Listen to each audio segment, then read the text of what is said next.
नमस्कार. आपण आज पेट शेल्टर फाउंडेशन या ठिकाणी आलेलो आहोत. आपण पाहू शकताय, हे आमचं पेट शेल्टर फाउंडेशन हे मुक्या प्राण्यांसाठी, ऍक्सिडेंट झालेल्या प्राण्यांसाठी ही आम्ही नगरपालिकेने जागा दिलेली आहे आणि हे सर्व स्टार कंपाऊंड आम्हाला शिंदे मॅडमने दिलेलं आहे. आपण ही गाय पाहू शकता. हिचा काही दिवसापूर्वी यशराज हॉटेल पाशी 2 वाजता खूप गंभीरपणे तिचा ऍक्सिडेंट झाला होता. पण तिचा एक पाय निकामी झालेला आहे.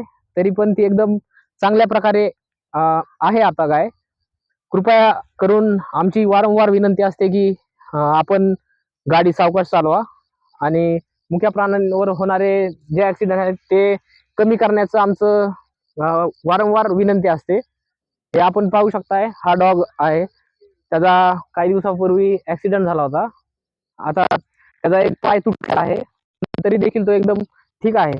आणि ही इकडं ही ही जी डॉग आहे, त्याचा काही दिवसापूर्वी एका माणसाने तिच्या पायावरून गाडी घातली होती आणि तिचे दोन्ही पाय तुटले होते. तर आम्ही तिला व्यवस्थित करून एकदम आता ती एकदम खुश आहे इथे पेट शेल्टर फाउंडेशन या ठिकाणी.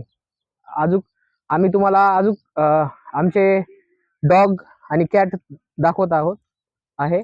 आपण ह्या ज्या कॅट आहेत त्या काही दिवसापूर्वी एका अज्ञात व्यक्तीने इथे आणून सोडल्या होत्या. त्या त्या एकदम आता इथे एकदम फ्री राहत आहेत. कुणाला पाहिजे असतील तर आमच्याशी संपर्क साधा. हे पेट शेल्टर फाउंडेशनचं एक त्यांच्यासाठी निवारा केलेला आहे. आपण पाहू शकताय, इथे काही ऍक्सिडेंट झालेले प्राणी आम्ही त्यांना एकदम व्यवस्थितपणे ठीक करून ज्या ठिकाणाहून आणले आहेत त्या ठिकाणी त्यांना आम्ही रिलीज करतो. व बीड शहरात कुठेही काय ऍक्सिडेंट झाला किंवा काय झालं तर आमच्याशी संपर्क साधा. आम्ही तिथे तात्काळ येऊ आणि त्या प्राण्यांवर एकदम व्यवस्थितपणे विलास करू. धन्यवाद.